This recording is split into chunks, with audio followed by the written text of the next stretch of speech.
here's my vision for mobile money. I want a situation where, I have an employee, say my driver, and I ask, do you have a bank account? He says no. And then I say, well, dial this USSD code, and he does. And from that USSD code, he can receive his salary. After that, he can maybe buy airtime, play the lottery, buy some groceries, whether in a supermarket or in a farmer's market, right? So just participate in both the formal and informal economy.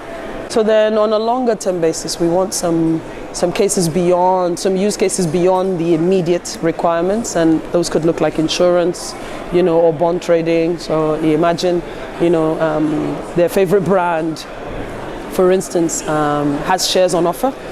He can start to make investments in these shares, for his children.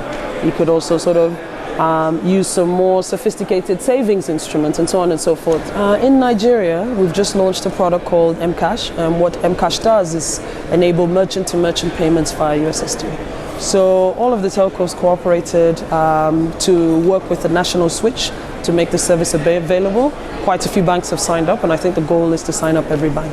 I mean, a product like that actually increases the revolution of money in Nigeria again, and rolls all the way up to GDP, because cash is expensive, cash is static, it just sits there sometimes and just doesn't go anywhere and do anything. But with electronic payments, you increase the revolution and productivity of value.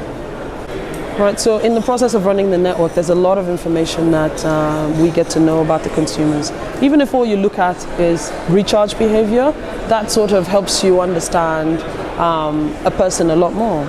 So we can then use this information and working with banks, support them to make credit decisions, right? So rather than sort of trading only on mobile products, we start to actually expand the purview of what our records on the customer can do and help banks make financial credit decisions.